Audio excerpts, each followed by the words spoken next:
Fall weddings are coming up, and with that comes the bridal shower. And we're gonna make a card for that today. And I'm Melody. Welcome to my channel, Making Melody Crafts. Before we begin, hit that subscribe button and hit that thumbs up button if you like this video. And let's get started. All right, we're down at the craft table and ready to start our bridal card. So I'll be using some watercolor paper, and this is the pattern paper that I'll be using, and this is from Recollections, and it's Bridal Bliss. This is the pattern. I have chosen this color, the Ancient Page. I'm trying to get as close as possible to the invitation. So these are the colors that the bride has chosen, this beautiful burgundy and these greens, and it's on ivory paper. So that's what I'm going to be using as well. So the card base will be ivory paper. And then I just had that other little piece of paper there just to block their, personal information. All right, now for the moment of truth. We're going to grab a brush. We're going to squish this onto this acrylic pad, activate it with some water, and we're going to brush it on here. And I'm just sure nothing's going to go wrong. What could possibly go wrong? So this is a really juicy ink pad, as you can see. So there's a whole bunch of ink there. And this is Ancient Page. And I'm going to spray this just kind of off camera here a little bit. And I'm going to probably squirt that about 5 or 6 times. Because this surface is so large, I usually choose an acrylic block that's pretty large as well. So I have lots and lots of pigment there to use. Okay, I don't know how many times I squirted that, but it should be good. So my brush was dry when I started here, and then I just kind of get everything smushy. I don't know how else to describe it. And then we're just going to start back and forth. And it really does make a difference using some watercolor paper. It's not that expensive. It's about 30 cents a sheet, and this is the Canson XL. I'm going to add a little bit more spritzes of water on here. I don't usually like to do that on my craft table because there's other things I might not want to get wet. Like cameras and things like that. And then we're going to put this aside and let it dry. And then we're going to get this down on here. So I actually already did this card. But I have another idea and another direction that I want to go with it. So I've got some double-sided sticky tape, and I'm going to use that, and then a combination of my glue stick as well. Since I have eczema, I try to avoid a lot of, say if anything's toxic or something, I try to avoid that. And the other great thing about that specific glue stick is it doesn't dry quite as fast as some of the other truly liquid glues. Some of those dry so fast you don't have time to position things how you want. Now let's center that as best as possible. I always edit out that little bit of time it takes me to do that, but if you want to know in real time, it's really only about maybe 30 seconds, maybe a little more, but that's kind of boring footage watching me just center things, isn't it? So so that's usually what I do. I usually edit that part out. I feel a little bit of glue there, so if that happens and you have, some extra adhesive here, just go ahead and take an eraser and just lightly rub, and it'll get off the residue of that glue stick. Is that fairly dry? It's still kind of cold to the touch, so I'm going to grab my heat tool and dry that up really quick. I do want to just kind of edge this very, very gingerly. I'm so excited to make the card for their wedding because I know what direction I want to go with that, so I'm just ecstatic about it. I don't want to say because she's probably going to see this video. Really thrilled to get to make my first card for someone's wedding. I've made cards before, for a wedding, but not for anybody specific, and I do have those, but I want to make something special that's just for them. So that's kind of what that'll look like. Now I need to stamp an image on here. So I do have a set of wedding stamps and bridal stamps, right? But I want to use some of those for the actual wedding card. So I'm going to go kind of a different route, a little bit unconventional. I'm going to be doing a butterfly on here. This set is from Mindscapes, and it's from Inkadinkado, and you'll see why they call it Mindscapes in a little bit. And that set's a little bit older, so I don't know if you would find it in any stores right now, but any old stamps like that, just go to some reselling platform and you'll be able to find them that way. I'm going to use this ink because it's a dye ink, but it's oil-based. Then I'm going to grab some painter's tape here and get these edges down because when I stamp it, the paper tends to move a little bit. So if I have the bottom adhered on there, then it won't do that to me. I say that like the paper has a personal vendetta against me.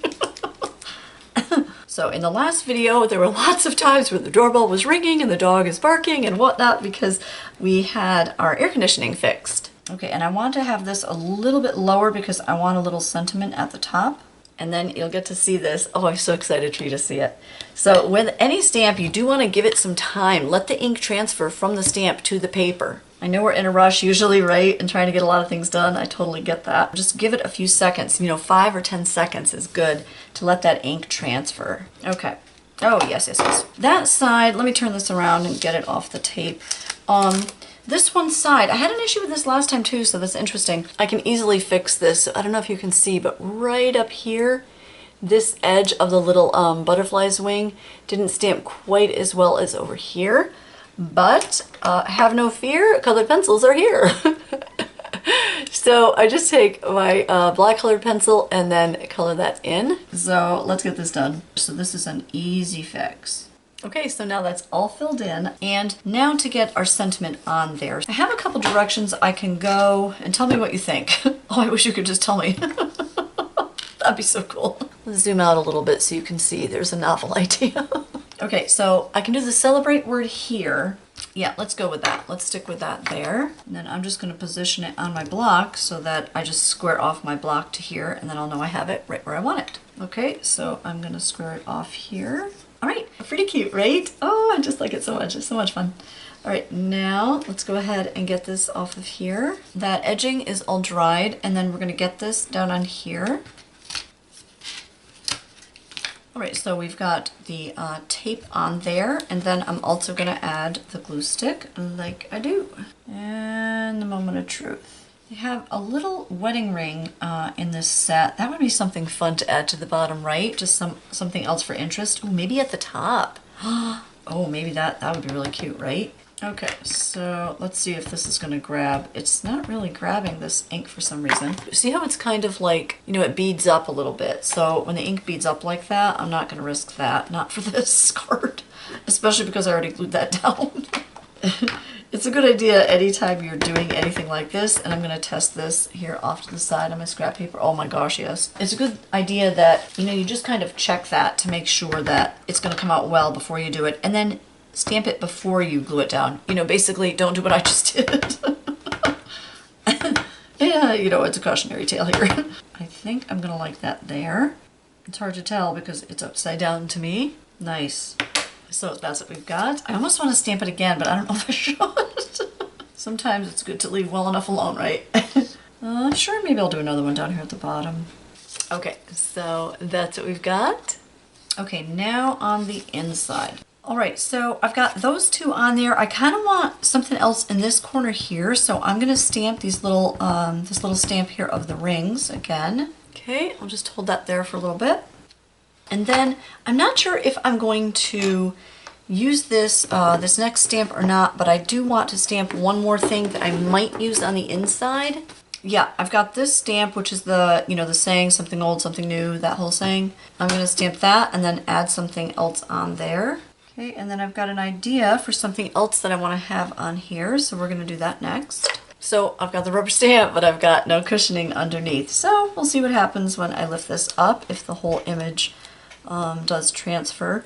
And definitely don't, I did just accidentally rock this a little bit, but don't rock your stamp unless you're using one of those things that's like the Rock-A-Block, I think it's called. But when you do that, it's just too easy for the stamp to get, that like double image. Oh, great. Oh, it came out so cute. I'm so happy about that. And the company that makes this stamp is Rubber Stampede. All right, and then we're gonna get this little flourish right over here. Oh yes, wonderful. Good, good, good, good, good. Yeah, I'm really liking it. It came out excellent. Really cute, right? So that's how that would look there.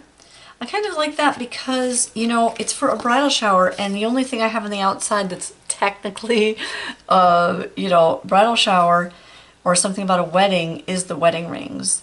So I think having this in here just kind of, I don't know, seals the deal. If that glue stick dries out, one of the things that I have found to work really well is just spritz the top of the glue stick a little bit with some water just before you use it, and that will usually kind of reactivate it. And then you should be okay from there. If it ever, really just goes wrong and the whole, the whole glue stick has hardened, I would just kind of, shave some off of there. Now this is where a grid really comes in handy because I'm lining it up with the line here on the left side. Yes, I like that. It looks pretty classy. Now let me just give it a roll with a brayer. And then any of the areas here, because I can already see some where that glue kind of snuck past, we're gonna fix that. So now, as promised, I wanted to show you the one I made first. So this is the other one. So then I did the same thing on the inside here. So I hope you have enjoyed this video. If you had some fun or learned something, please subscribe, and I'll catch you later.